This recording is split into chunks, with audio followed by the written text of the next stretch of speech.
Setiap manusia dilahirkan dengan sebuah nama, namun hanya sedikit yang mampu meninggalkan namanya sebagai cahaya bagi dunia. Ada yang hidup untuk mengejar mimpi, tetapi ada pula yang menjadikan mimpinya sebagai harapan bagi jutaan orang.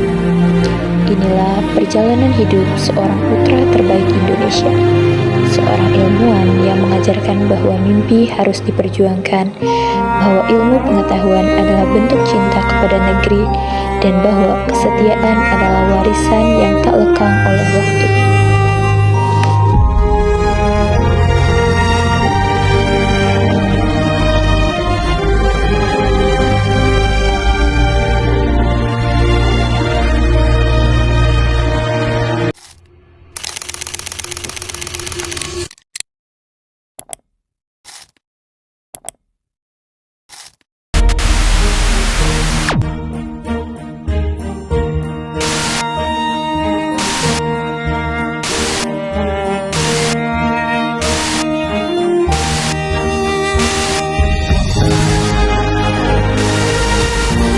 Inilah kisah Bahruddin Yusuf Habibie.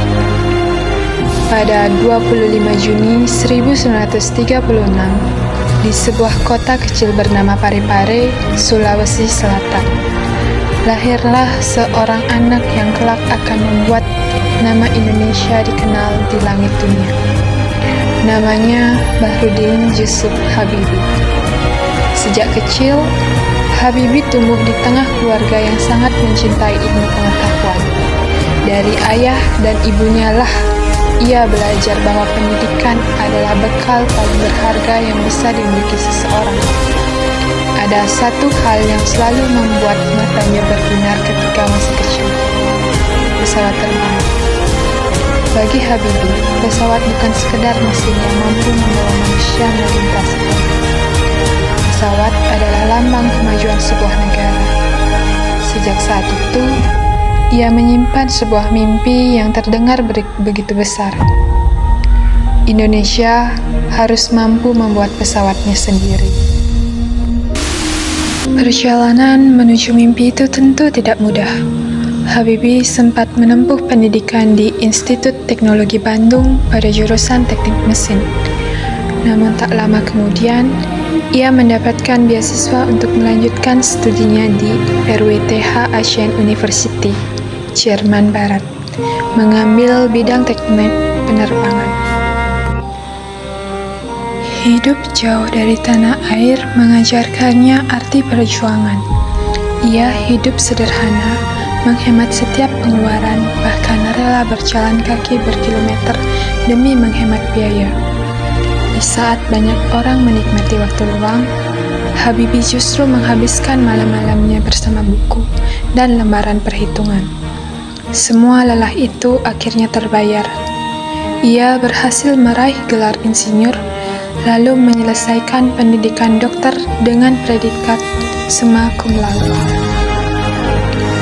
Kecerdasannya kemudian membawanya bekerja di perusahaan dirgantara Messerschmitt Bellkamp Blanc atau MBB di Hamburg, Jerman. Di tempat inilah lahir sebuah penemuan yang membuat namanya dikenal dunia, yaitu crack progression theory atau yang lebih dikenal sebagai teori Habibie. Teori ini menjadi terobosan penting dalam dunia penerbangan karena mampu menganalisis perkembangan retakan pada struktur pesawat sehingga keselamatan penerbangan menjadi jauh. Meski karirnya begitu cemerlang di luar negeri, hati Habibie tidak pernah benar-benar meninggalkan Indonesia. Ketika negaranya memanggil, ia memilih pulang. Baginya, ilmu yang dimiliki bukan untuk dibanggakan, tetapi untuk dipersembahkan kepada tanah air. Di bawah kepemimpinan di PT Industri Pesawat Terbang Nusantara yang kini dikenal sebagai PT Dirgantara Indonesia, lahir sebuah kebanggaan bangsa, pesawat N250 Gatot-Kaca. Pesawat ini bukan sekedar hasil rekayasa teknologi, ia menjadi bukti bahwa bangsa Indonesia mampu berdiri sejajar dengan negara-negara maju dalam penguasaan teknologi tinggi. Perjalanannya mengabdikan pun terus berjalan. Habibie dipercaya menjadi Menteri Riset dan Teknologi, kemudian Wakil Presiden Republik Indonesia, hingga akhirnya menjadi Presiden Republik Indonesia ketiga. Di tengah masa yang penuh tantangan, ia tetap percaya bahwa masa depan Indonesia hanya bisa dibangun dengan ilmu pengetahuan, kerja keras, dan keberanian untuk bermimpi.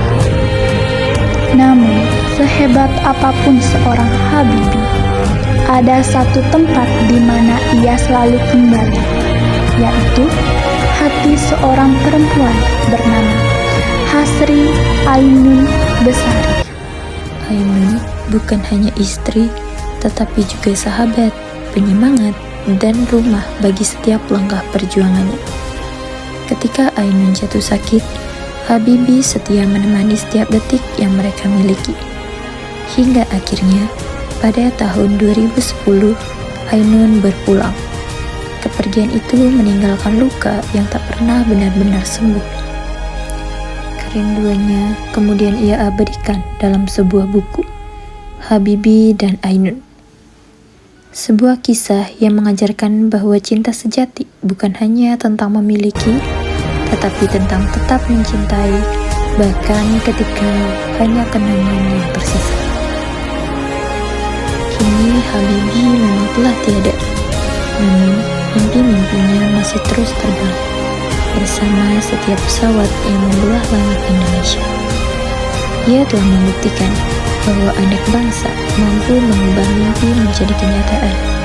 Dan mungkin warisan terbesar yang ia tinggalkan bukan hanya sebuah teori, bukan pula sebuah pesawat, melainkan keyakinan bahwa selama kita tidak berhenti belajar dan berjuang, tidak ada mimpi yang terlalu tinggi untuk digapai.